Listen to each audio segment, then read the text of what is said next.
عورت پر کچھ دن ایسے مخصوص ہوتے ہیں کہ ان دنوں میں وہ نماز نہیں پڑھ سکتی، وہ روزہ نہیں رکھ سکتی، وہ قرآن نہیں پڑھ سکتی، اور اس بات پر امت مسلمہ کا اجماع ہے۔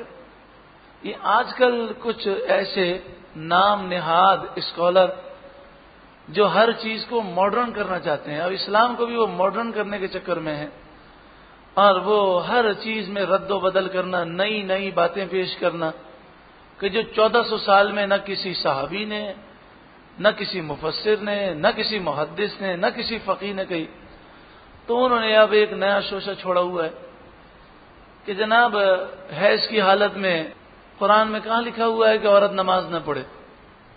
تو حیض کی حالت میں عورت کو نماز بھی پڑھنی چاہیے، روزے بھی رکھنے چاہیے، قرآن بھی پڑھنا چاہیے، نعوذ باللہ من ذالک۔ پھر ہم کہتے ہیں حدیثوں میں ہے، تو وہ کہتے ہیں جب قرآن میں نہیں ہے تو جو چیز قرآن میں نہیں ہوگی اور حدیث میں ہوگی تو ہم حدیث کو ٹھکرا دیں گے، نعوذ باللہ من ذالک۔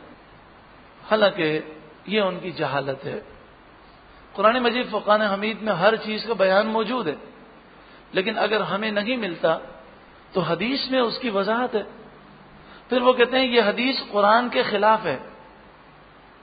تو قرآن کے خلاف حدیث اس صورت میں ہوتی کہ قرآن میں ہوتا کہ حیض کی حالت میں عورت نماز پڑھے، اور حدیث میں ہوتا کہ حیض کی حالت میں عورت قرآن نہ پڑھے، نماز نہ پڑھے۔ تو قرآن کہتا وہ نماز پڑھے اور حدیث کہتی نہ پڑھے، تو ہم کہتے کہ بھئی یہ حدیث جو خبر واحد ہے وہ قرآن کے مقابلے میں آ گئی۔ ایسی کوئی بات نہیں۔ قرآن مجید فرقان حمید نے یہاں پر ذکر یہ کیا کہ جو شوہر ہیں وہ قربت نہیں کر سکتے، صحبت نہیں کر سکتے ان ایام میں، لیکن نماز وہ پڑھے اس کا ذکر قرآن میں نہیں ہے۔ اگر جو چیز انہیں قرآن میں نہ ملے، اس کا ذکر قرآن میں نہیں ملتا، ہمیں نہیں ملتا، ذکر نہیں ہے اس سے کیا مراد ہے؟ ہمیں نہیں ملتا، ورنہ تو قرآن میں ہر چیز کا بیان ہے۔ تو اگر یہ کوئی کہے کہ جو چیز مجھے قرآن میں نہیں ملے گی اب وہ حدیث میں ہوگی تو میں حدیث کو ٹھکرا دوں گا، تو پھر ان سے آپ پوچھیں کہ قرآن میں کہاں لکھا ہے، آپ کو کہاں ملتا ہے کہ 5 نمازیں ہیں، فجر اس کا وقت یہاں سے لے کر یہاں تک ہے، ظہر اس کا وقت یہاں سے لے کر یہاں تک ہے، فجر کی 2 رکعت فرض ہیں، قرآن میں لکھا ہوا دکھاؤ، ظہر کی 4 رکعت فرض ہیں، عصر کی اتنی فرض ہیں۔ جو نماز کے فرائض ہیں، نماز کی جو شرائط ہیں، نماز کے جو واجبات ہیں، اور جو نماز کی پوری ترتیب ہے ہمیں قرآن سے دکھاؤ۔ پھر زکوٰۃ کا بھی دکھاؤ کہ زکوٰۃ کے بارے میں قرآن پاک میں ہو، اور اس طرح کی آیت ہو کہ مسلمانوں جب سال گزر جائے تو کل مال میں سے 2.5% 40واں حصہ اللہ کی راہ میں دو۔ قرآن میں تو ہے زکوٰۃ دو، کتنی دو، کس کس مال میں سے دو، سال گزرنے کے بعد دو، تو کیا طریقہ ہے اس کا کوئی ذکر قرآن پاک میں ہمیں نہیں ملتا۔ تو اگر یہ سوچ اپنا لی جائے تو اس کا نتیجہ یہ ہوگا آگے چل کر ایسے فرقے پیدا ہوں گے جو وہ کہیں گے ہمیں اللہ کی کتاب کافی ہے، اور بس جس چیز کو ہم کتاب اللہ میں پائیں گے اسے مانیں گے، باقی سب کو ہم ٹھکرا دیں گے۔ تو ان سے آپ پوچھیں کہ یہ بتاؤ قرآن میں کہاں لکھا ہے کہ کتا کھانا حرام ہے، گدھا کھانا حرام ہے، بندر کھانا حرام ہے، بلی کھانا حرام ہے؟ یہ چیزیں تو رسول اللہ نے حرام قرار دیں۔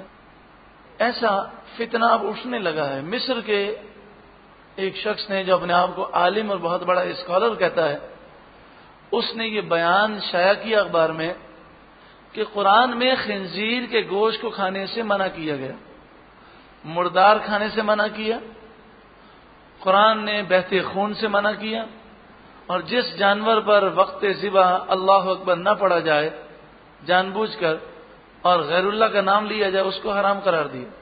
اس نے کہا نہ بندر کا ذکر ہے، نہ کتے کا ذکر ہے، نہ بلی کا ذکر ہے، نہ چوہے کا ذکر ہے، تو اگر کوئی کھانا چاہے تو یہ شرعی طور پر حلال ہے، نعوذ باللہ من ذالک۔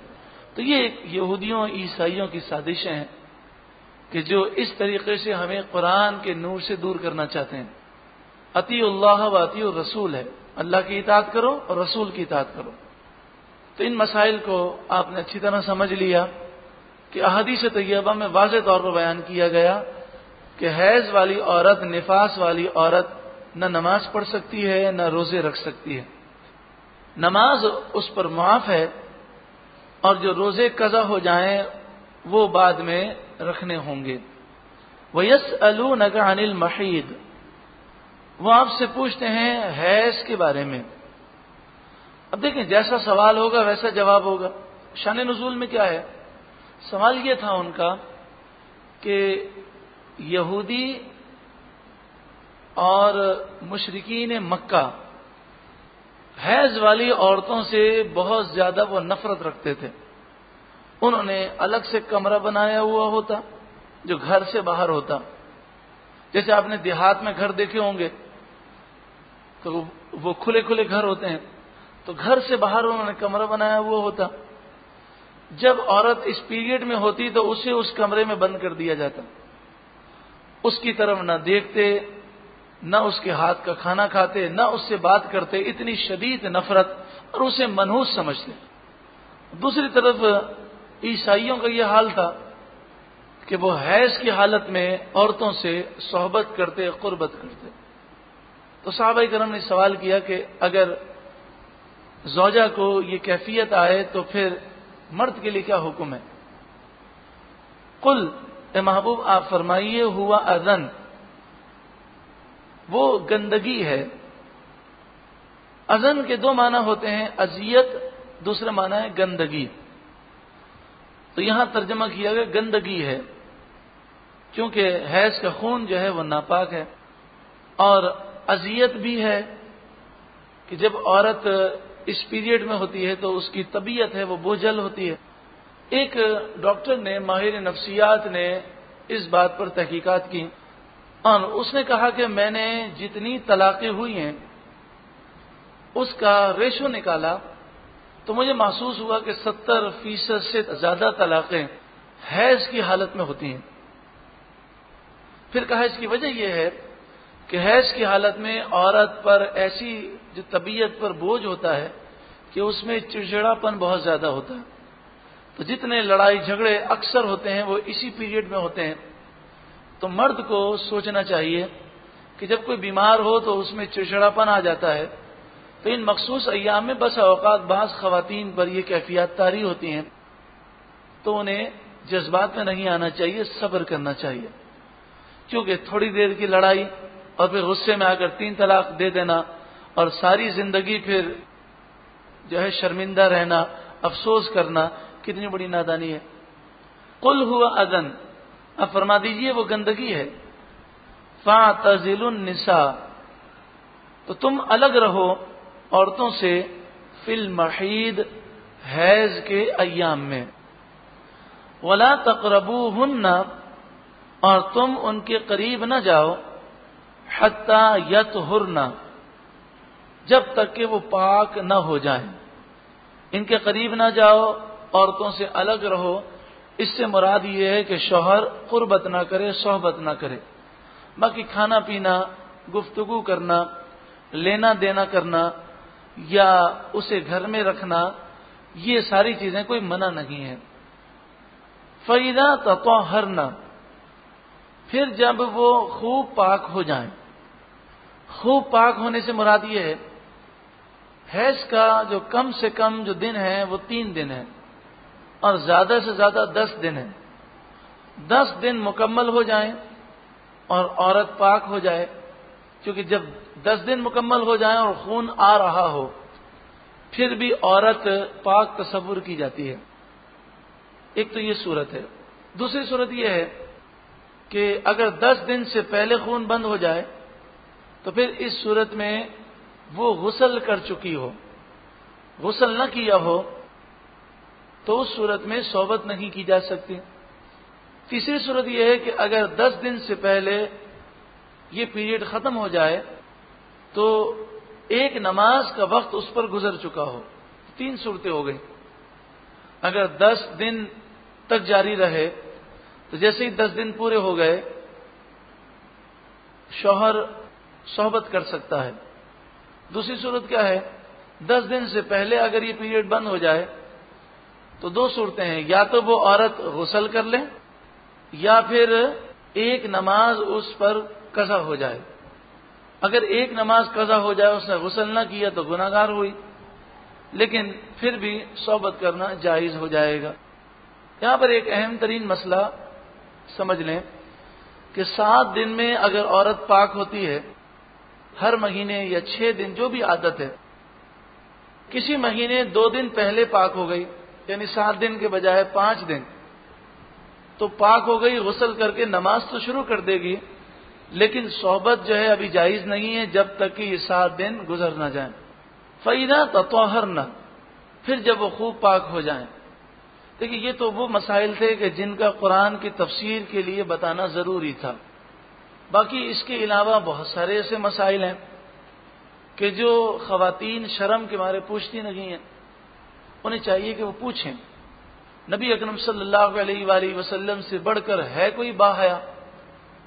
رسول اللہ صلی اللہ علیہ وآلہ وسلم کی حیا کے متعلق فرمایا کہ آپ اتنے حیادار کہ کنواری عورتیں جو پردہ نشین اپنے گھروں میں چھپ کر بیٹھنے والی ہوتی ہیں، ان سے بھی زیادہ رسول اللہ حیا فرماتے، اتنا آپ حیا رکھتے۔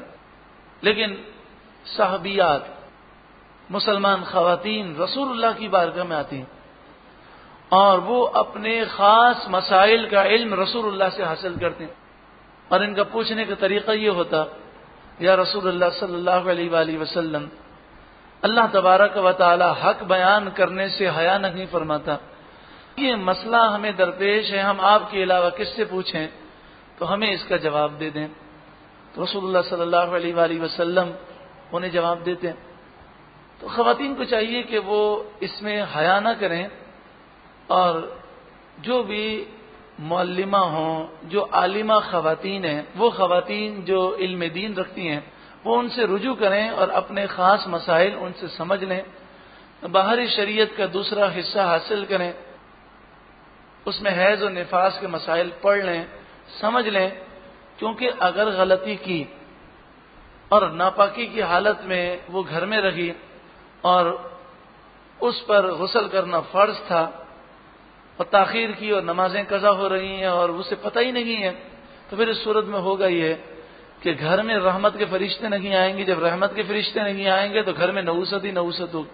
مثلا خواتین میں ایک مسئلہ عام ہے کہ جب تک 40 دن پورے نہ ہو جائیں بچے کی ولادت کے بعد، اس وقت نماز شروع نہیں کرنی، حالانکہ 40 دن تو زیادہ سے زیادہ پیریڈ ہے۔ اگر 40 دن سے پہلے یہ معاملات ختم ہو جائیں تو غسل کر کے نماز شروع کرنا ضروری ہے، لیکن خواتین نہیں کرتے۔ نیل پالش لگی ہو اور عورت غسل کر لے تو اس کا غسل ہوتا نہیں ہے، اب وہ ناپاک کی ناپاک ہے، اس کی نماز بھی نہیں ہوتی، تو گھر میں نحوست ہی نحوست ہوگی۔ لیکن خواتین کو یہ مسائل کا علم ہی نہیں۔ اللہ تبارک و تعالی ہمیں بھی اور ہمارے گھر کی خواتین کو بھی شریعت کے مسائل سیکھنے کی توفیق عطا فرما۔ فَإِذَا تَطَهَّرْنَ، پھر جب وہ خواتین خوب پاک ہو جائیں، فَأْتُوهُنَّ، تو تم ان کے پاس آؤ، من حیث، اس طریقے سے، امرکم اللہ، جس طرح اللہ نے تمہیں حکم دیا، یعنی حلال طریقے سے ان سے تم قربت کر سکتے ہو۔ ان اللہ یحب التوابین، بے شک اللہ تعالی پسند فرماتا ہے توابین، بہت زیادہ توبہ کرنے والوں کو، وَيُحِبُّ الْمُتَطَهِّرِينَ، اور اللہ تعالیٰ پسند فرماتا ہے پاکیزہ لوگوں کو۔ نِسَاؤُكُمْ حَرْثٌ لَكُمْ، تمہاری بیویاں تمہاری کھیتی ہیں۔ اس میں کوئی خواتین کی توہین نہیں ہے جو مغربی لوگ شور مچاتے ہیں۔ مسلمانوں کو مغربوں کے اعتراض پر کوئی پریشان نہیں ہونا چاہیے۔ اللہ کا کلام ہے، اللہ کے کلام میں جو بھی ہے وہ حق ہی حق ہے۔ وہ تو جاہل لوگ ہیں، خنزیر کھانے والے، شراب پینے والے، گندے بے حیا، وہ قرآن کے نور کو کیا سمجھیں؟ تو ان کے اعتراض پر پریشان ہونے کی کیا ضرورت؟ لیکن اس کی وضاحت مفسرین نے یہ فرمائی، تمہاری بیویاں تمہاری زوجہ تمہاری کھیتی ہیں، یعنی تم ان کے حقوق ادا کرو اور تم ان پر ظلم نہ کرو، کیونکہ کسان کی خوشحالی کا تعلق کھیت کی خوشحالی سے ہوتا ہے۔ اگر کوئی کسان اپنے کھیت کا خیال نہ رکھے اور کھیت اجڑ جائے تو بتائیے کیا کسان اجڑنے سے بچ سکتا ہے؟ یعنی کتنا پیارا تعلق بتایا گیا کہ یہ تمہاری جو بیویاں ہیں تم ان کا خیال رکھو، ان کے حقوق ادا کرو اور ان کی صحت کا خیال رکھو اور انہیں خوشحالی دو، یہ خوشحال ہیں تو تمہارے بچے بھی خوشحال ہوں گے اور تم بھی خوشحال ہوگے۔ انہیں سکون دو تو تمہیں بھی سکون ملے گا۔ آج سائنس بہت ساری چیزوں کو ماننے لگی، لیکن ہم تو اللہ اور اس کے رسول کو مانتے ہیں، سائنس مانے یا نہ مانے۔ وہ کہتے ہیں کہ خواتین کی سوچ کا اثر بچوں پر بہت زیادہ پڑتا ہے، خاص طور پر جب بچے ماں کے پیٹ میں ہوں اور خاص طور پر جب وہ ماں کا دودھ پی رہے ہوں۔ تو وہ کہتے ہیں اس دوران عورت کو چاہیے کہ وہ اپنی سوچ بہت پاکیزہ رکھے اور کسی قسم کے ٹینشن پریشانیاں وہ اپنے سر پر سوار نہ کرے، ورنہ بچہ جو ہے وہ ضدی، غصے والا اور باغی پیدا ہوتا ہے۔ اسلام کتنا پیارا درس دیتا ہے کہ ماں جو ہے وہ اپنے خیالات کو پاکیزہ رکھے۔ مجھے بتائیے جو خواتین وہ مار دھار کی فلمیں دیکھتی ہیں اور اتنے گندے گندے مناظر دیکھتی ہیں، وہ چاہتی ہیں کہ ہمارے بچے اللہ کا ولی بنے، ہمارے بچے نیک صالح بنے، فرمانبردار بنے، تو ان کے بچے کیسے بن سکتے ہیں؟ تو اسی دوران جو مرد یہ چاہتا ہے کہ میرا بچہ صحت مند پیدا ہو اور وہ بیماریوں کا شکار نہ ہو، تو وہ گھر میں سکون رکھے۔ ہر وقت کی لڑائی، ہر وقت جھگڑا یہ ذہنوں کو ایسا منتشر کرتا ہے کہ اس کے اثرات بچوں پر بھی آتے ہیں۔ اور پھر جو نادان بچوں کے سامنے بیوی سے لڑتے ہیں یا جو خواتین بچوں کے سامنے شوہروں سے لڑتی ہیں، یہ بات یاد رکھیں، بچے پھر نہ ماں کی عزت کرتے ہیں نہ باپ کی عزت کرتے ہیں، بچوں کے دل سے دونوں کی عزت چلی جاتی ہے۔ نساؤکم حرث لکم، تمہاری بیویاں تمہاری کھیتی ہیں، فأتوا حرثکم انا شئتم، تو تم اپنی کھیتیوں کے پاس آؤ جس طرح تم چاہو، یعنی جو شریعت کے دائرے میں رہ کر تم ان سے قربت کرو، شریعت کے خلاف کوئی معاملہ نہیں ہونا چاہیے۔ اس کی پوری تفصیل جو ہے کتابوں میں موجود ہے، جو آپ اس موضوع پر اگر چاہیں تو کتابیں حاصل کریں یا باہر شریعت کتاب کا مطالعہ فرمائیں۔ وقدموا لانفسکم، اور اپنے لیے نیکیاں آگے بھیجو، اپنے لیے اپنی جان کے لیے نیکیاں آگے بھیجو۔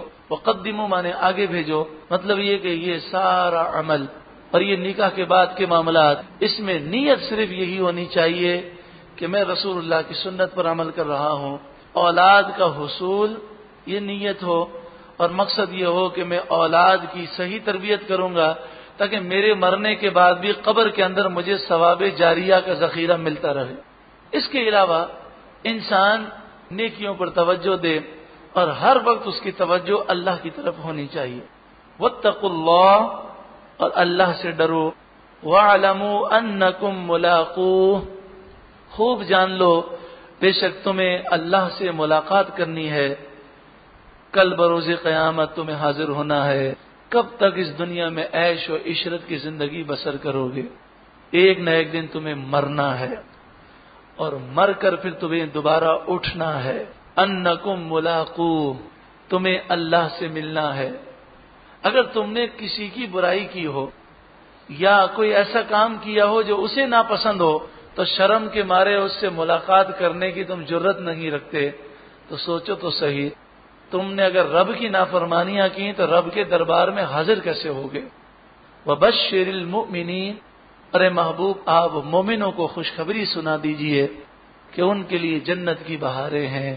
اللہ ہم سب کو مومن کامل بنائے اور پاکیزہ زندگی گزارنے کی توفیق عطا فرمائے۔ اللہ تعالی ہمیں شریعت کو سمجھنے اور اس پر عمل کرنے کی توفیق عطا فرمائے۔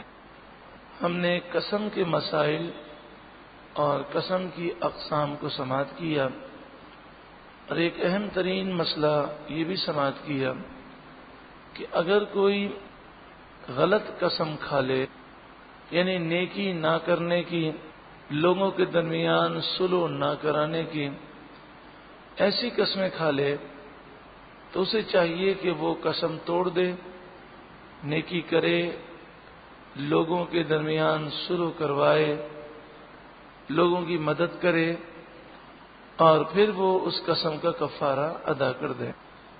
پھر ہم نے ایلا کا مسئلہ سماعت کیا، اور اس میں ہم نے یہ سماعت کیا کہ اگر کوئی یہ کہتا ہے اپنی زوجہ سے کہ میں 4 مہینے یا 4 مہینے سے زائد کا وہ کہتا ہے، یا ایسی مدت کا ذکر کرتا ہے جو غیر معین ہے، مثلا وہ کہتا ہے کہ میں کبھی بھی تیرے قریب نہ آؤں گا، اور ساتھ میں اللہ کی قسم کھاتا ہے، تو 4 مہینے کے اندر اندر اگر وہ قربت کر لے تو قسم ٹوٹ جائے گی اور کفارہ دینا ہوگا۔ لیکن 4 مہینے گزر جائیں تو ایک طلاق بائن واقع ہو جائے گی۔ پھر ہم نے طلاق بائن کا جو مسئلہ تھا وہ سماعت کیا کہ طلاق بائن جب ہو جاتی ہے تو عورت اسی وقت نکاح سے باہر ہو جاتی ہے، اس میں شوہر عدت کے دوران رجوع نہیں کر سکتا۔ ہاں، عدت کے دوران یا عدت کے بعد شوہر دوبارہ نکاح کر سکتا ہے، تو یہ مرد اور عورت باہمی رضامندی سے دوبارہ نکاح کر سکتے ہیں۔ پھر اس کے بعد ہم نے عدت کا مسئلہ سماعت کیا کہ جو عورتیں طلاق یافتہ ہیں، جنہیں طلاق ہو جائے، ان پر عدت لازم ہے، چاہے 1 طلاق ہو، 2 ہو، 3 ہو جائیں، طلاق رجعی ہو کہ طلاق بائنہ۔ عدت کا پیریڈ بھی ہم نے سماعت کیا، لیکن یہاں پر ایک ضروری مسئلہ سماعت کر لیں کہ اگر طلاق رجعی دی 1 یا 2، اگر طلاق رجعی دی 1 طلاق دی یا 2 طلاق، اور عدت کے دوران شوہر نے رجوع کر لیا، تو اس صورت میں عدت ختم ہو جائے گی، وہ اب اس کے نکاح میں ہے، عدت ختم ہو جائے گی۔ اسی طرح اگر 1 طلاق بائنہ دی یا 2 طلاق بائنہ دی، اور عدت کے دوران دونوں نے باہمی رضامندی سے نکاح کر لیا، تو یہ اس کے دوبارہ نکاح میں داخل ہو جائے گی اور عدت ختم ہو جائے گی۔ اب عدت پورا کرنا ضروری نہیں ہے۔ دوسرا اہم مسئلہ یہ یاد رکھیں کہ 1 طلاق دی ہو یا 2 طلاقیں، اور رجوع کر لے عدت کے دوران، یا طلاق بائنہ ہے اس میں نکاح کر لے، تو میاں بیوی کے تعلقات قائم کرنا تو درست ہے، مگر 1 طلاق وہ دے چکا ہے تو اب وہ 2 طلاق دینے کا اختیار رکھتا ہے، اور اگر 2 طلاق دے چکا ہے تو اب صرف 1 طلاق دینے کا اختیار باقی رہا۔ اگر 2 طلاق دے چکا ہے اور اب رجوع کر لیتا ہے، یا طلاق بائنہ ہے اور نکاح کر لیتا ہے، تو اب 1 ہی طلاق دینے کا اختیار باقی رہے گا۔ تیسرا اہم مسئلہ، عدت ختم ہو گئی اور رجوع نہ کیا، چاہے 1 طلاق رجعی ہو چاہے 2 طلاق رجعی ہو، عدت ختم ہو گئی لیکن رجوع نہ کیا، تو اب رجوع نہیں ہو سکتا، اب نکاح کرنا ضروری ہے۔ نکاح میں اور رجوع میں کیا فرق ہے؟ رجوع شوہر اپنی مرضی سے کر سکتا ہے، اور نکاح باہمی رضامندی سے ہوتا ہے۔ یہ تو چند مسائل تھے۔ پھر یہ مسئلہ بھی یاد رہے کہ طلاق رجعی اور طلاق بائنہ کسے کہتے ہیں؟ طلاق رجعی عام طور پر اس طلاق کو کہتے ہیں کہ جو واضح اور صریح الفاظ کے ساتھ کہی جائیں۔ مثلا بیوی سے کہے میں نے تجھے 1 طلاق دی، یا میں نے تجھے 2 طلاقیں دیں، تو یہ طلاق رجعی ہے۔ لیکن جو طلاقیں واضح الفاظ کے ساتھ نہیں ہوتی وہ عام طور پر طلاق بائنہ ہوتی ہیں۔ مثلا ایلا کے مسئلے میں 4 مہینے گزر گئے، اب جو طلاق پڑی تو وہ طلاق کون سی پڑی؟ بائنہ پڑی۔ اسی طرح آپ خلا کا مسئلہ سنیں گے تو خلا کا بھی یہی حکم ہے کہ شوہر نے اپنی بیوی کو خلا دی اور کہا کہ جو میں نے تجھے مہر دیا تھا وہ مہر مجھے واپس کر دے۔ عورت نے کہا کہ میں تجھے سارا مہر دے دوں گی واپس، تو شوہر نے کہا کہ میں نے تجھے خلا دی، لفظ طلاق نہ کہا بلکہ خلا کہا، تو اس سے طلاق بائنہ واقع ہوگی، 1 طلاق بائنہ واقع ہوگی۔ اسی طرح شوہر نے کہا طلاق کی نیت کر کے تو میرے سامنے سے دفع ہو جا، مجھ سے پردہ کر لے اور اپنے میکے چلی جا.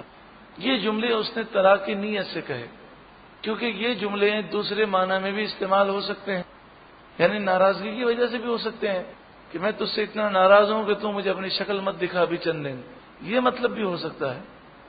تو اس لیے بغیر نیت کے طلاق تو نہ پڑے گی، لیکن اگر نیت کی اور طلاق دینے کی نیت سے کہا کہ میرے سامنے سے دفع ہو جا، اپنی شکل مجھے نہ دکھا، مجھ سے پردہ کر لے اور اپنے میکے چلی جا، اور اس میں طلاق کی نیت ہے، تو اس سے طلاق بائینہ واقع ہوگی، کیونکہ اس میں کہیں بھی لفظ طلاق موجود نہیں ہے. تو اس سے کون سی طلاق واقع ہوگی؟ بائینہ. اور طلاق بائینہ میں ہوتا یہ ہے کہ فوراً وہ نکاح سے باہر ہو جاتی ہے، اب رجوع نہیں ہو سکتا. اگر صلح ہو جائے تو دونوں نکاح کر سکتے ہیں، عدت کے دوران بھی اور عدت کے بعد بھی. پھر عدت کے جو مسائل بیان ہوئے، اس میں یہ بتایا گیا کہ اگر عورت حاملہ ہے یعنی امید سے ہے، تو پھر اس صورت میں اس کی عدت بچے کی ولادت تک ہوگی. جو طلاق شدہ عورت ہے اس کی عدت بچے کی ولادت تک ہوگی. دوسری صورت یہ ہے کہ عورت حاملہ تو نہیں مگر اسے حیض نہیں آتا، کیونکہ اس کی عمر 50 سال 55 سال سے زائد ہے، یا اس کی عمر بہت چھوٹی ہے، یعنی 9 سال 10 سال کی بچی ہے، اسے حیض آنا شروع ہی نہیں ہوا، تو اب اس کی عدت 3 مہینے ہوگی. 3 مہینے یعنی 90 دن. اور اگر یہ دونوں صورتیں نہ ہوں، عورت جو ہے وہ حاملہ بھی نہ ہو اور اسے حیض آتا ہو، تو اس کی عدت 3 حیض ہے. 3 حیض کا مطلب یہ ہے کہ جب طلاق دی تو اس طلاق دینے کے بعد 3 حیض شروع ہو کر ختم ہو. تو اگر طلاق حیض کی حالت میں دی تو طلاق تو ہو جائے گی مگر وہ پیریڈ شمار نہیں ہوگا. اس کے علاوہ 3 حیض شروع ہو کر ختم ہو، یہ عدت ہے. اور اگر طلاق طہر میں دی یعنی پاکی کی حالت میں، پھر بھی وہی مسئلہ ہے، 3 حیض آ کر شروع ہو کر ختم ہو جائیں تو اس کی عدت ختم ہوگی. 3 حیض اس کو آپ 3 مہینے نہ سمجھیے گا. بعض خواتین ایسی ہیں کہ 3 حیض ان کے 2.5 مہینے میں مکمل ہو جاتے ہیں، کیونکہ ان کے حیض 2 حیضوں کے درمیان جو پاکی کا پیریڈ ہے جسے طہر کہتے ہیں وہ 15-15 دن کا ہوتا ہے یا 16-17 دن کا ہوتا ہے. بعض خواتین میں پاکی کا پیریڈ زیادہ ہوتا ہے، 1 مہینے 1.25 مہینے کا ہوتا ہے. تو 3 حیض 4 مہینے یا 5 مہینے میں مکمل ہو سکتے ہیں، اس سے زیادہ عرصہ بھی لگ سکتا ہے. تو عدت جو ہے 3 حیض ہے. لیکن یہ ساری عدتیں جو بیان کی گئیں یہ ان خواتین کے لیے ہے کہ نکاح کے بعد خلوت پائی گئی، اور اگر صرف نکاح ہوا، مرد اور عورت نے تنہائی میں ملاقات نہیں کی، تو اس صورت میں اگر طلاق دے دی گئی تو پھر عدت لازم نہیں ہے. اس کے علاوہ اہم مسئلہ یہ بیان کیا گیا کہ عدت کے دوران سارا خرچہ یعنی رہائش دینا اور کھانے پینے اور لباس کا خرچہ دینا یہ شوہر کی ذمہ داری ہے. جس طرح نکاح کی حالت میں سکنا اور نفقہ دینا، رہائش دینا اور کھانا پینا دینا شوہر کی ذمہ داری ہے، تو اسی طرح طلاق دینے سے وہ فوراً ذمہ داری سے فارغ نہیں ہوتا، بلکہ عدت کے دوران یہ ساری ذمہ داریاں اس پر نافذ ہوتی ہیں. ایک مسئلہ جو ہم نے جو کل کیا تھا اسی کو ریپیٹ کرتے ہیں کہ عدت عورت کو شوہر کے گھر پر گزارنی ہے.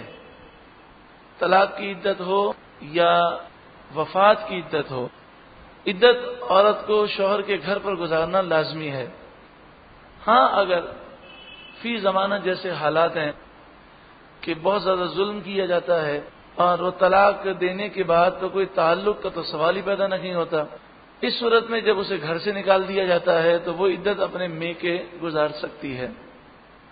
1 طلاق یا 2 طلاق اگر ہو جائے اور عورت عدت اپنے شوہر کے گھر گزارے، اس کی حکمت تو فوراً سمجھ میں آ جاتی ہے، تاکہ شوہر جو ہے وہ رجوع کی طرف مائل ہو اور دونوں میں صلح ہو جائے. لیکن 3 طلاقیں اس کے بعد تو شوہر اور بیوی ایک دوسرے پر حرام ہو جاتے ہیں، بغیر حلالہ شرعی کے اب وہ حلال نہیں ہو سکتے. پھر کیوں فرمایا گیا کہ عدت جو ہے وہ وہاں پر گزارے؟ تو اس کی وجہ یہ ہے کہ شادی کا جو تعلق تھا وہ شریعت نے فوراً ختم نہیں کیا. شریعت نے فرمایا نکاح تو ختم ہو گیا مگر تمہاری ذمہ داری ابھی ختم نہیں ہوئی، ابھی عدت بھی تم اپنے اس کے گھر میں گزارے، اسے گھر بھی دو اور اسے نفقہ بھی دو، خرچہ بھی دو. لیکن یہ مسئلہ یاد رہے کہ 3 طلاق ہو جانے کے بعد یہ آپس میں اجنبی ہو گئے. اب ان کا کوئی رشتہ اس طرح کا باقی نہ رہا کہ یہ آپس میں بے پردہ ملاقات نہیں کر سکتے. تو شوہر کے گھر پر عدت گزارنا اسی وقت درست ہے جبکہ بے پردگی کا یا کسی قسم کے گناہ کا کوئی امکان نہ ہو. اور اگر ایسا امکان ہو کہ یہ دونوں گناہ میں مبتلا ہو جائیں گے، یعنی اب تو ان کا آپس میں ملنا حرام ہو گیا لیکن یہ اس گناہ میں مبتلا ہو جائیں گے، تو پھر عورت جو ہے وہ عدت اپنے میکے ہی گزارے گی. عدت میں عورت کیا کرے گی اس کے مسائل انشاءاللہ تعالی آگے آ رہے ہیں کہ عدت اسے کیسے گزارنی ہے. والمطلقات يتربصن بأنفسهن 3 قروء. والمطلقات اور طلاق شدہ عورتیں يتربصن وہ روکے رکھیں بأنفسهن اپنی جانوں کو، اپنے آپ کو 3 قروء 3 قروء. یہ لفظ قروء حیض کے معنی میں بھی استعمال ہوتا ہے اور طہر کے معنی میں بھی. تو یہاں پر 2 قول بیان کیے جاتے ہیں. بعض کہتے ہیں کہ عدت جو ہے 3 طہر ہے اور بعض محققین یہ کہتے ہیں کہ عدت 3 حیض ہے. علماء احناف، امام اعظم ابو حنیفہ، امام ابو یوسف، امام محمد اور دیگر ائمہ احناف جو ہیں ان کی یہ تحقیق ہے اور وہ اس بات کو قرآن و حدیث سے ثابت بھی کرتے ہیں کہ یہاں قروء سے مراد حیض ہے. اور طلاق شدہ عورتیں اپنے آپ کو روکے رکھیں 3 حیض. ولا یحل لہن اور نہیں ہے حلال ان عورتوں کے لیے ان یکتمنا یہ کہ وہ چھپائیں ما خلق اللہ جو اللہ نے پیدا کیا فی ارحامہن ان کے رحم میں. رحم جو ہے بچہ دانی کو کہتے ہیں. فی ارحامہن ان کے پیٹوں میں، ان کے رحم میں. ان کن یؤمن اگر وہ ہیں ایمان رکھتی باللہ اللہ پر، والیوم الآخر اور آخرت کے دن پر. اگر یہ عورتیں مومن ہیں تو ان کے لیے حلال نہیں کہ وہ اپنی پیٹ کی بات چھپائیں. یعنی اگر وہ حاملہ ہیں تو بتا دیں کہ میں حاملہ ہوں تاکہ عدت جو ہے وہ حمل کے مطابق گزرے. اور اگر انہیں حیض نہیں آتا تو وہ کہہ دیں مجھے حیض نہیں آتا. اور اگر وہ حیض والی ہیں تو جب ان کے 3 حیض پورے ہو جائیں تو بتا دیں. اس میں حکمت یہ ہے کہ پہلے ایسا ہوتا تھا کہ خواتین جو ہے اس معاملے میں جھوٹ بولتی تھیں تو انہیں اس معاملے میں جھوٹ بولنے سے منع کیا گیا، کیونکہ اگر ابھی 3 حیض پورے نہیں ہوئے اور شوہر رجوع کرتا ہے تو رجوع ہو جائے گا 1 طلاق رجعی اور 2 طلاق رجعی میں. لیکن عورت جھوٹ بول دے اور وہ کہے کہ میرے 3 حیض تو پورے ہو چکے ہیں تو اس طرح وہ دوسرے کے لیے حلال تو نہیں ہوگی اور نہ اس کے نکاح سے باہر ہوگی کیونکہ اس نے عدت کے دوران رجوع کر لیا. اسی طرح عورت نے کہا کہ میرے 3 حیض پورے ہو گئے تو اس کی عدت ختم تصور کی گئی. اب یہ اپنے میکے چلی جاتی ہے اور پھر فوراً اس کا کہیں نکاح ہو جاتا ہے اور پھر اس کے ہاں بچے کی ولادت ہوتی ہے اور اس نے پہلے جھوٹ بولا تھا، وہ حاملہ تھی. تو اب اس بچے کے بارے میں لوگ شکوک میں مبتلا ہوں گے کہ بچہ کس کا ہے. تو اس لیے یہ ایسا معاملہ ہے کہ عورت ہی بتا سکتی ہے کہ میں حاملہ ہوں یا مجھے 3 حیض پورے ہو گئے. ارشاد فرمایا وبعولتهن، بعولت کے معنی شوہر، وبعولتهن اور ان کے شوہر احق زیادہ حقدار ہیں بردہن انہیں لوٹانے کا. ان کے شوہر انہیں واپس نکاح میں لانے کا زیادہ حق رکھتے ہیں فی ذالک اس عدت میں.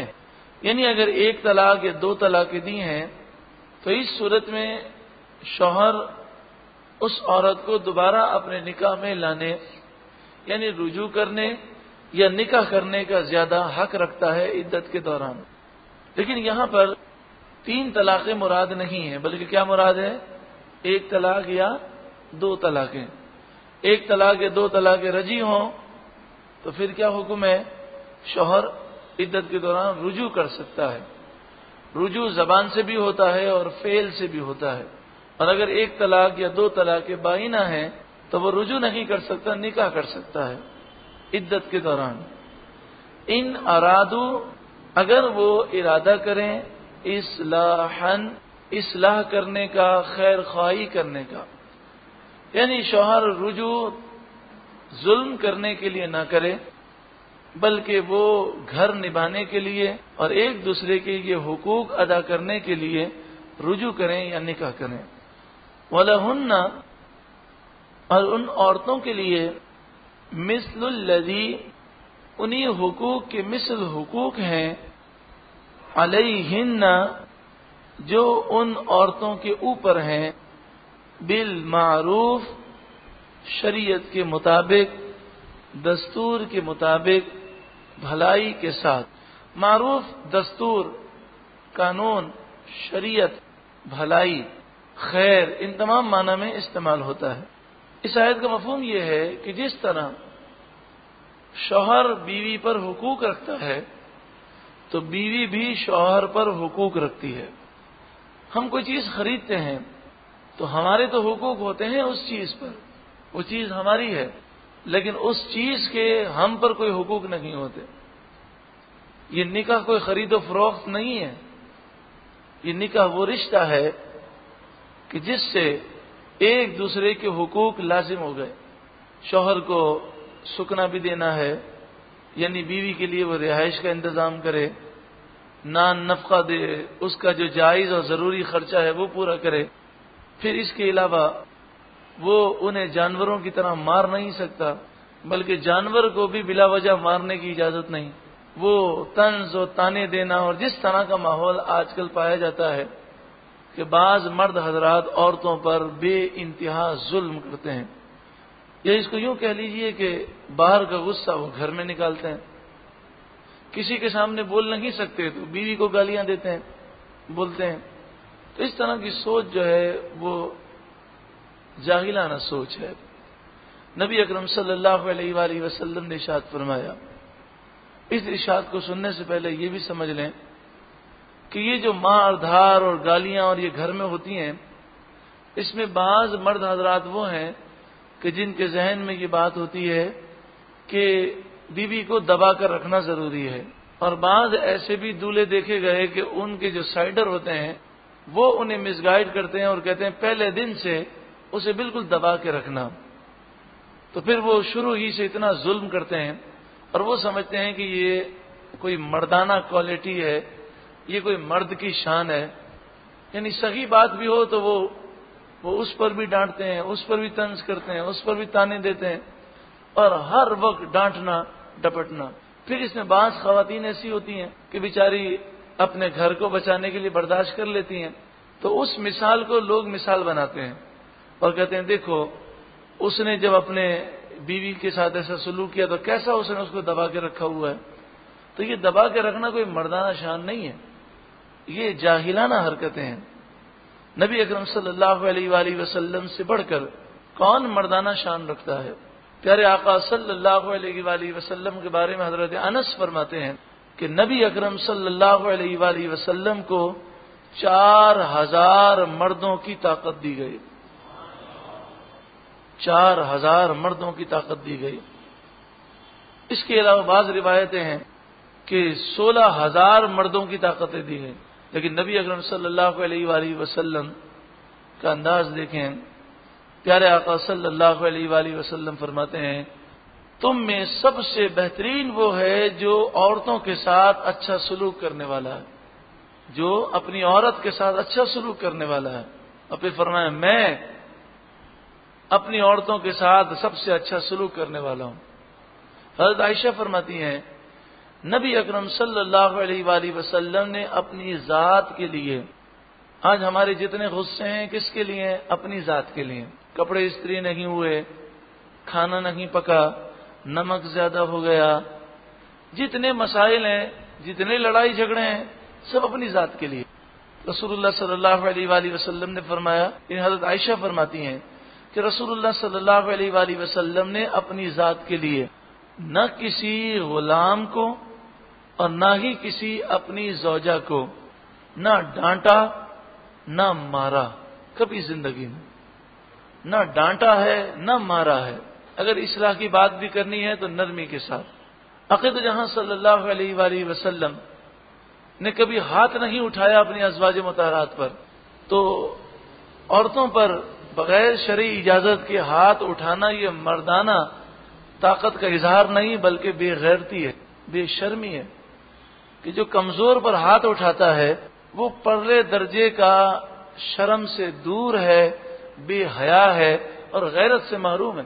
جو غیرت مند ہوتا ہے وہ اگر ہاتھ بھی اٹھاتا ہے تو اپنے ایسے سامنے والے کے پاس کہ جو طاقت میں اس کے برابر ہو، مقابلہ ہو تو اس سے ہو. اب کمزور بچوں پر، کمزور عورتوں پر ہاتھ اٹھانا یہ کون سی طاقت کا اظہار ہے؟ جو غیرت مند ہوتا ہے وہ کمزوروں کے سامنے نرم پڑ جاتا ہے. تو ہاتھ اٹھانا یہ رسول اللہ صلی اللہ علیہ وآلہ وسلم کا طریقہ نہیں. پیارے آقا صلی اللہ علیہ وآلہ وسلم کے بارے میں حضرت عائشہ فرماتی ہیں کہ حضور صلی اللہ علیہ وآلہ وسلم ہمارے ساتھ کام کاج میں تعاون کیا کرتے تھے. کبھی ہمارے ساتھ جھاڑو لگاتے، کبھی پیارے آقا صلی اللہ علیہ وآلہ وسلم اپنے جوتے مبارک، نالین مبارک خود سی لیا کرتے، کبھی اپنے کپڑے خود دھو لیا کرتے. انہیں ازواج مطہرات کام تو رسول اللہ صلی اللہ علیہ وآلہ وسلم کے کام اپنی سعادت سمجھ کے کرتی تھی. لیکن کبھی طبیعت خراب ہے، کبھی کام زیادہ ہے تو نبی اکرم صلی اللہ علیہ وآلہ وسلم نے ایک طریقہ دیا کہ اس طرح تعاون ہونا چاہیے. لیکن آج کیا کوئی مرد ہے کہ وہ اس سنت پر عمل کر سکے؟ آج تو اس کو لوگ عجیب و غریب تصور کرتے ہیں. جھاڑو دینا تو دور کی بات ہے، مرد اور بیوی بیمار ہے، بخار 105 ہے اور اس میں گھر میں نوکرانی بھی نہیں آئی تو مرد اپنے گھر میں جھاڑو دے دے، یہ تو ایک تصور سے بالا بات ہے. وہ اس بیمار بیوی کو پانی پلانا بھی اپنی شان کے خلاف سمجھتا ہے، جبکہ لوگ موجود ہوں. اور وہ اس طرح کرے گا، اپنی بہن کو کہے گا جاؤ تو ذرا پانی پلا دو، اس کو پیاس لگی ہے. یعنی وہ یہ تصور کرے گا کہ میں پانی پلاؤں گا تو کہیں میرا مقام نیچے نہ ہو جائے. بلکہ رسول اللہ کی تو سنت مبارکہ ہے کہ آپ اپنی ازواج مطہرات کو خود سلام کیا کرتے تھے.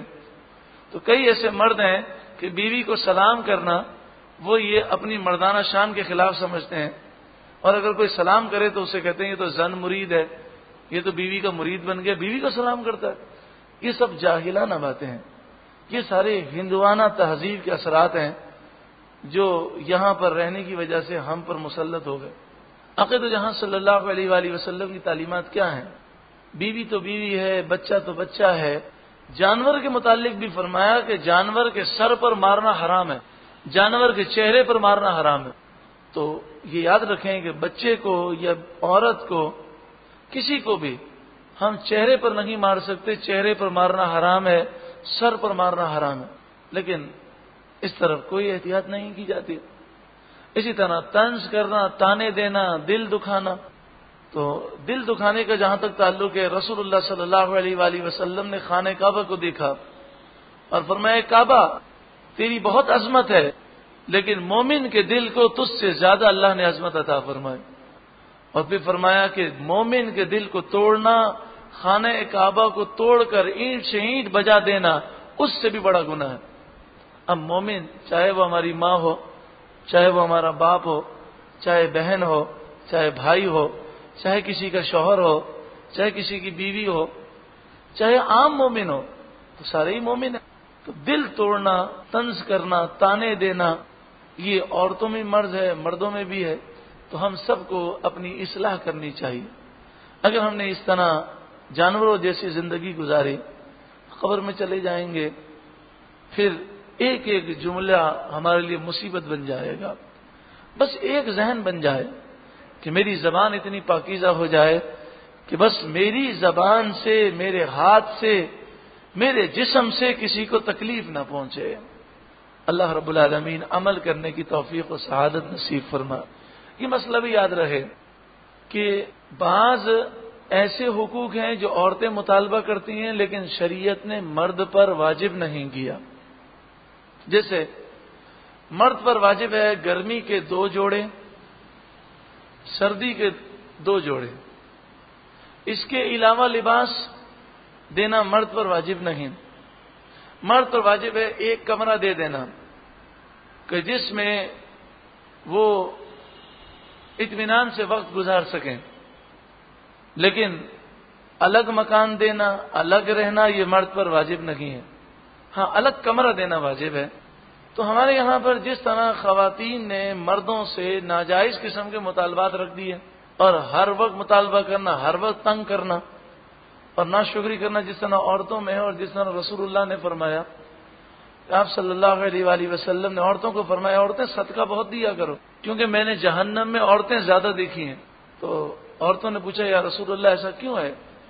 تو آپ نے فرمایا اس لیے کہ تم طنز بہت کرتی ہو، تانے بہت دیتی ہو، اور کتنا ہی چالاک اور عقل مند آدمی ہو تم اس کی عقل کو ٹھکانے لگا دیتی ہو، تم اس کی عقل کو ٹھکانے لگا دیتی ہو، اور تم سے بڑھ کر عقل مند آدمی کی عقل کا ستیاناش کرنے والی میں نے کوئی اور چیز نہیں دیکھی۔ یعنی عورت اگر بیڑا غرق کرنے پر آئے تو اگر وہ راہ ہدایت سے ہٹ جائے تو اس کی جیسی خطرناک کوئی چیز نہیں، لیکن اگر وہ ہدایت پر ہو اور وہ گھر میں اسلامی ماحول بنانا چاہے تو وہ اکیلی پورے گھر کو اسلامی ماحول میں ڈھال سکتی ہے۔ اللہ نے اتنی صلاحیت عطا فرمائی۔ پھر آپ صلی اللہ علیہ وآلہ وسلم نے فرمایا تم اپنے رب کی ناشکری ہو۔ انہوں نے عرض کی یا رسول اللہ رب کی ناشکری کیسے ہیں؟ تو آپ نے فرمایا تم اپنے شوہروں کی ناشکری ہو، جو شوہر کی ناشکری کرے وہ رب کی ناشکری کرنے والا۔ ساری زندگی وہ تمہارا خیال رکھتا رہے لیکن کبھی غلطی ہو جائے تو تم یہ جملہ کہتی ہو تیرے گھر میں تو میں نے کبھی سکھ دیکھا ہی نہیں۔ ایک ہی جملے میں ساری وہ پورے احسانات کو وہ بھلا دیتی ہے۔ تو جہاں یہ عورتوں کا معاملہ ہے وہاں مردوں کا بھی معاملہ ہے۔ مردوں کے بعض جو مطالبات ہیں وہ شریعت کے خلاف ہے۔ مثلا مرد یہ سمجھتے ہیں کہ عورت کا مطلب ہے وہ گھر کی نوکرانی ہے، اگر اس نے کپڑے استری نہیں کیے تو مجھے مارنے کا حق ہے، اگر وہ ٹائم پر کھانا نہیں پکاتی تو مجھے اسے ڈنڈے سے پیٹنے کا حق ہے۔ یہ اس کی نادانی ہے۔ شرعی طور پر عورت پر کام کاج کرنا واجب نہیں ہے، لیکن یہ اخلاق کا حصہ ہے، یہ احسان کا حصہ ہے۔ جس طرح 2 جوڑے دینا مرد پر واجب ہے لیکن وہ 2 جوڑوں سے زیادہ دیتا ہے کہ نہیں دیتا ہے، تو یہ احسان ہے، یہ اخلاق کا حصہ ہے۔ تو اسی طرح عورت کا ساس و سسر کی خدمت کرنا، دیوروں جیٹھ کی خدمت کرنا، شوہر کی خدمت کرنا، کام کاج کرنا، یہ واجب تو نہیں لیکن یہ ایک اخلاق کا حصہ ہے، ایک معاشرے کا حصہ ہے۔ تو اس میں اگر وہ کوتاہی کرتی ہے تو پیار سے، نرمی سے اسے سمجھانا چاہیے، نہ کہ ڈنڈے سے پیٹنا چاہیے، نہ کہ اس پر ظلم و ستم کرنا چاہیے۔ رب العالمین تمام بھائیوں کو، تمام بہنوں کو شریعت کے مطابق زندگی گزارنے کی توفیق عطا فرمائے۔ وَلَهُنَّ مِثْلُ الَّذِي عَلَيْهِنَّ بِالْمَعْرُوفِ، تو جس طرح مردوں کے حق ہیں اس طرح اللہ نے عورتوں کے بھی حقوق رکھے۔ وَلِلرِّجَالِ عَلَيْهِنَّ دَرَجَةٌ، اور مردوں کے لیے ان پر فضیلت ہے۔ مرد کو عورت پر فضیلت حاصل ہے، وہ شوہر ہے، اور شوہر کی فرما برداری کرنا، اس کی خدمت کرنا یہ عورت کی سعادت مندی ہے۔ کہ رسول اللہ صلی اللہ علیہ وآلہ وسلم کو صحابہ کرام نے عرض کیا یا رسول اللہ ہمیں اجازت دیجئے کہ جانور آپ کو سجدہ کرتے ہیں تو آپ اجازت دیجئے کہ ہم بھی آپ کو سجدہ کریں، درخت آپ کو سجدہ کرتے ہیں۔ تو آپ صلی اللہ علیہ وآلہ وسلم نے فرمایا اللہ کے سوا کسی اور کو سجدہ کرنا جائز نہیں، غیر اللہ کو سجدہ کرنا یہ حرام ہے۔ آپ نے فرمایا اللہ کے علاوہ کسی اور کو سجدہ کرنا جائز نہیں۔ اگر سجدہ جائز ہوتا تو میں عورتوں کو حکم دیتا کہ وہ اپنے شوہروں کو سجدہ کریں، ایک حدیث پاک میں آپ نے فرمایا کہ سر سے لے کر پاؤں تک شوہر پیپ خون سے بھرا ہوا ہو، زخمی ہو، پیپ سے اور خون سے بھرا ہوا ہو، عورت خدمت کرے.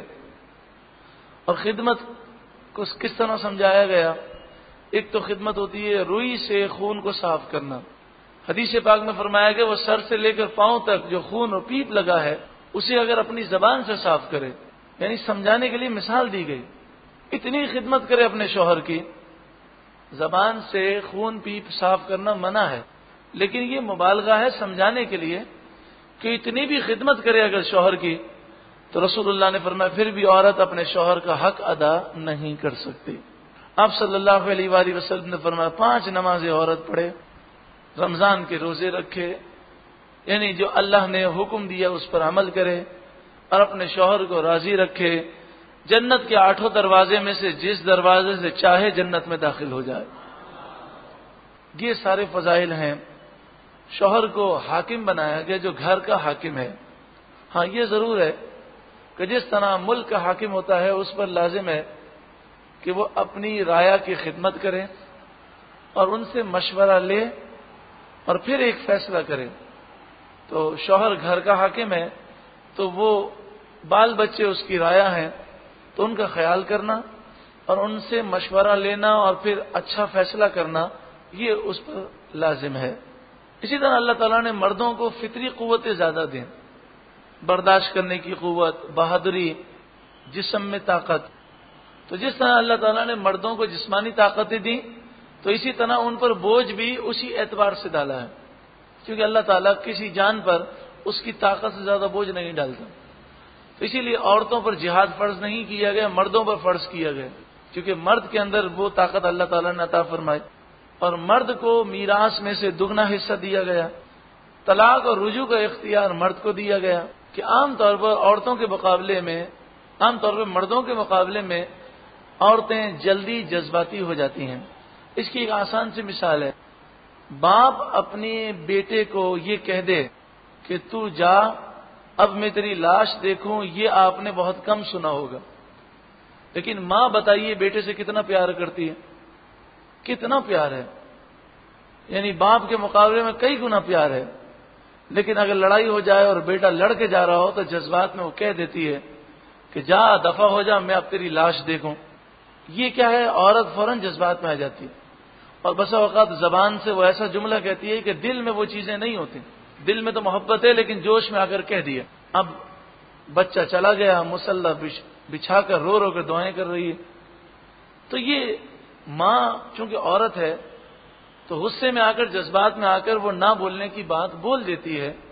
تو بچے کو چاہیے کہ وہ ان باتوں کو مائنڈ نہ کرے، بلکہ وہ اس بات کا تصور رکھے کہ ماں کی جو محبت ہے اس میں کبھی کمی نہیں آ سکتی، اور ماں کی جو محبت ہے اس کا کوئی مقابلہ ہی نہیں کر سکتا. ماں کی محبت اپنی جگہ ہے، اس میں کوئی انسان اس کو کمپرومائز کر کے یا یہ کہے کہ اب ماں کی محبت ختم ہو گئی تو یہ بچے کی نادانی ہے، ایسا ہرگز نہیں ہوتا.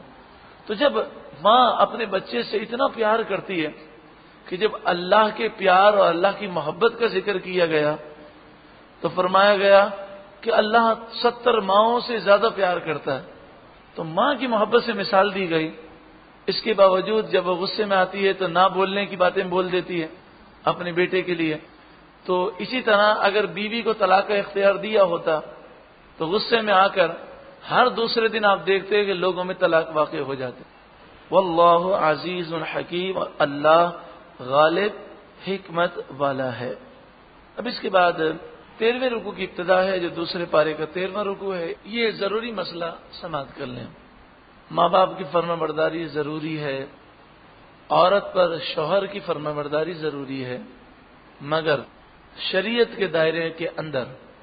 اگر ماں باپ شریعت کے خلاف کوئی بات کا حکم دے یا شوہر بیوی کو شریعت کے خلاف حکم دے تو پھر شوہر کا کہنا نہیں مانا جائے گا، اللہ اور اس کے رسول کا کہنا مانا جائے گا. بعض نادان قسم کے شوہر جو غیرت و شرم سے محروم ہوتے ہیں وہ کہتے ہیں کہ میرے دوست کے سامنے تو بے پردہ آیا کر، اور میں اگر گھر پہ نہ ہوں اور میرا دوست آ جائے تو اسے اندر ڈرائنگ روم میں بٹھا، اس کی خدمت کر، چائے پلا، اسے کھانے کا پوچھ. یہ بے غیرتی کی انتہا ہے. اور بے شرمی کی انتہا ہے۔ تو عورت صاف انکار کر دے کہ یہ میں نہیں کروں گی، یہ نافرمانی نہیں ہے۔ اگر مرد بیوی کو پردہ کرنے سے روکے یا علم دین حاصل کرنے سے روکے تو اب شوہر کا کہنا نہیں مانا جائے گا، کیونکہ علم دین حاصل کرنا بعض صورتوں میں فرض ہے، بعض صورتوں میں واجب ہے، اور اسی طرح پردہ کرنا یہ تو فرض ہے۔ شوہر کو اختیارات ہیں مگر شریعت کے دائرے کے اندر، ماں باپ کو اختیارات ہیں لیکن شریعت کے دائرے کے اندر، شریعت کے خلاف وہ کوئی آرڈر نہیں دے سکتے۔ دوسرا مسئلہ یہ یاد رکھیں کہ مفسرین نے یہاں پر کلام اٹھایا کہ سب سے پہلے کس خاتون نے عدت گزاری، تو مفسرین نے فرمایا کہ زمانہ جاہلیت میں وفات کی عدت تو تھی، لیکن زمانہ جاہلیت میں طلاق کی عدتیں عورتیں نہیں کرتی تھیں، اور اس قدر کثرت سے نکاح ہوتے تھے، ایک ایک مرد 10 20 عورتوں کو بیوی بنا کے رکھتا تھا، تو یہاں ایک نے طلاق دی، دوسرے دن وہ عورت دوسرے سے نکاح کر لیتی، کوئی عدت کا تصور زمانے جاہلیت میں نہیں تھا۔ در منصور پہلی جلد صفحہ نمبر 274 پر ہے، امام جلال الدین سیوطی الشافعی علیہ الرحمہ لکھتے ہیں کہ حضرت اسماء بنت یزید بن سکن انصاریہ آپ فرماتی ہیں کہ مجھے طلاق دی گئی۔